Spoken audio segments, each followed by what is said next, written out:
Magkakaroon pa nga ba ng additional acquisition project para sa mga attack helicopter ng Philippine Air Force? Marami nga po nagsasabi na mga T-129 attack helicopter pa rin ang kanilang bibilhin.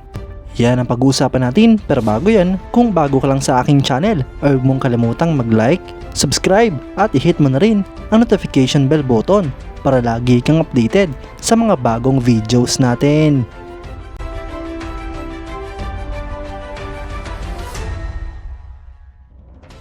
Mga idol, naging usap-usapan nga po ang balita, ang plano ng Philippine Air Force na dagdagan pa ang mga attack helicopters ng ating bansa. Sa kasalukuyan ay meron nga pong 6 na units ng mga bagong attack helicopter ang binili ng Pilipinas. Idagdag pa nga po dito ang 2 AH-1S Cobra na attack helicopter din na dinonate ng bansang Jordan. Kaya't suma total mga idol ay meron nga po tayong 8 attack helicopters. Ngunit hindi nga po sapat ang mga attack helicopters na ito upang tugunan ang iba't ibang misyon ng Philippine Air Force.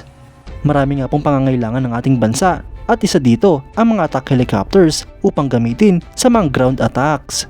Kaya't dahil dito mga idol ay umugong nga po ang balita, ang plano ng Philippine Air Force na dagdagan pa ang mga attack helicopters ng ating bansa.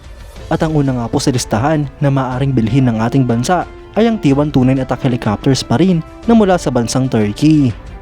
Ang TAI o Turkish Aerospace Industries Agusta-Westland T-129 attack ay isang twin-engine tandem-seat multi-role all-weather attack helicopter na nakabase sa Agusta A129 Mangusta platform.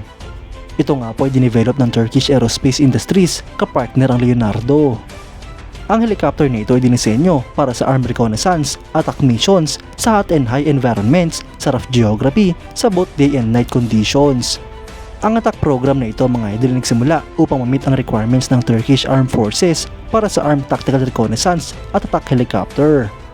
Ang T-129 nga po mga idol ang naging resulta ng integration ng Turkish Development Avionics, Airframe Modifications at Weapon Systems. Ito nga po ay nagmula sa Agusta-Westland A129 airframe na may upgraded engines, transmission at rotor blades. Ang helicopter nito mga idol ay unang lumipad noong September 28, 2009 at introduce naman noong 2014. Pinoduce nga po ito noong 2009 hanggang sa kasalukuyan at meron na nga pong mahigit sa 78 units ang mga nagawang ganito. Ang mga current military operators nito mga idol ay ang Pilipinas na meron ng 4 na na-deliver at 2 pang parating. Nigeria na mayroong 6 na units at Turkey na mayroong 58 units na na-deliver. Ang T-129 attack helicopter mga idol ay pinapalipad ng 2 crew. May haba nga po itong 14.54 meters, height na 3.4 meters at maximum takeoff weight na 5,056 kilograms. Ang power plant naman nga po nito ay 2 LH-Tech CTS-800 4A turboshaft engines. Para naman sa performance ay meron nga po itong maximum speed na 281 km per hour, range na 537 km, fair range na 1,000 km at endurance na 3 hours.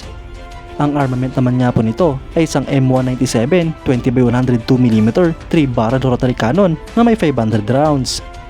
Meron nga din po itong total na 4 na hardpoints na pwedeng lagyan ng mga rockets at missiles. Para naman nga po sa avionics ay meron itong Aselsan Aselflare 300T electro-optical flare system.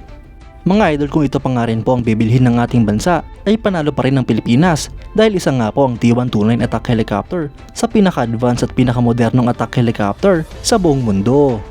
Bukod pa dyan mga idol ay mas mura nga po ang helicopter nito kung ikukumpara sa mga attack helicopters ng ibang mga bansa. Idagdag pa nga po natin dyan na pamilyar na ang mga piloto ng Pilipinas sa ganitong klaseng helicopter. Makakatipid nga po ang ating bansa sa maintenance at training para sa acquisition project ng mga attack helicopters. Kaya't sana mga idol ay ma-finalize na ang additional acquisition project para sa mga attack helicopters ng Philippine Air Force. At nang sa ganon ay tuluyan ng lumakas ang puwersa ng ating bansa. Kayo mga idol, anong masasabi nyo? Comment down below for your thoughts and opinions. At yan nga lang po ang pag-uusapan natin ngayon mga idol. Maraming salamat sa panonood. Huwag nyo rin kalimutang mag-like at subscribe bilang suporta sa ating channel. Mabuhay kayo mga idol!